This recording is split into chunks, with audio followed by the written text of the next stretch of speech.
Di tengah gelombang perang dan penjajahan, bangsa Indonesia berada pada titik penting ketika kekuatan penduduk Jepang mulai menjanjikan kemerdekaan sebagai taktik. Di sanalah pada 1 Maret 1945 dibentuk sebuah badan kemudian menjadi tonggak lahirnya dasar negara, yaitu BPUPKI atau Badan Penyelidik Usaha-Usaha Persiapan Kemerdekaan Indonesia.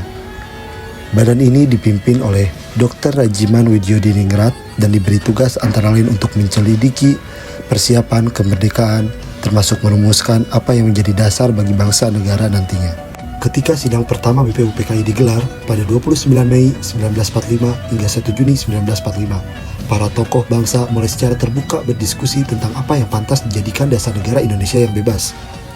Di antaranya muncul usulan-usulan dari Muhammad Yamin yang menyebutkan gagasan sejumlah PRI yang penting.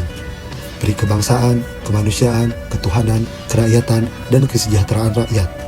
Lalu selanjutnya Profesor Dr. Supomo mengumumkakan pemikiran bahwa negara Indonesia haruslah suatu kesatuan yang integralistik. Dan sedangkan Insinyur Soekarno pada tanggal 1 Juni secara berani menyampaikan pidato yang kemudian dikenal sebagai lahirnya Pancasila, mengumumkakan 5 dasar yang kelak menjadi inti Pancasila. Usai sidang pertama, disadari bahwa rumusan dasar negara harus melalui kompromi antara golongan agama, kebangsaan, etnis, dan pandangan politik. Maka, di tanggal 22 Juni 1945, dibentuk sebuah panitia kecil yang disebut Panitia 9, yang terdiri dari tokoh-tokoh seperti Soekarno, Muhammad Hatta, Ahmad Yamin, Agus Salim, Abi Kusno, dan beberapa lainnya.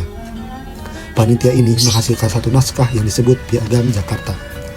Panitia ini menghasilkan satu naskah yang disebut Piagam Jakarta sebagai rancangan awal pembukaan Undang-Undang Dasar 1945. Dalam piagam tersebut, rumusan sila pertama berbunyi, ketuhanan dengan kewajiban menjalankan syariat Islam bagi pemeluk-pemeluknya. Rumusan ini menggambarkan upaya mencari titik temu antara aspirasi nasional dan aspirasi agama. Berlanjutlah pertemuan demi pertemuan dan persiapan semakin matang. Sidang kedua BPUPKI yang berlangsung mulai 10 hingga 17 Juli 1945 membahas rancangan Undang-Undang Dasar, bentuk negara, dan wilayah Republik Indonesia. Semua diskusi ini membawa bangsa Indonesia pada detik-detik penentuan ketika kemerdekaan itu akhirnya dikumandangkan pada 17 Agustus 1945. Hanya sehari setelah proklamasi, pada 18 Agustus 1945, giliran PPKI, Panitia Persiapan Kemerdekaan Indonesia, mengambil alih. Di sidang PPKI inilah rumusan dasar negara termasuk Pancasila secara resmi disahkan. Rumusan sila pertama yang tercantum dalam Piagam Jakarta kemudian diubah menjadi ketuhanan yang Maha Esa, agar dapat mencakup semua pemeluk agama dan mencerminkan semangat persatuan yang luas. Dengan demikian, 5 sila Pancasila pun resmi menjadi dasar negara Indonesia yang termuat dalam pembukaan Undang-Undang Dasar 1945.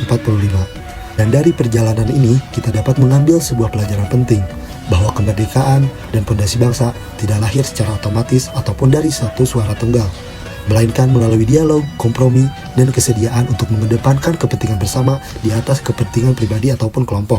Bagi generasi muda, kita dapat menaruh makna dalam proses semua ini dengan menyadari bahwa nilai seperti musyawarah, toleransi, persatuan dalam keberagaman, dan keadilan sosial bukanlah sekedar slogan masa lalu, melainkan pedoman yang masih hidup dan relevan.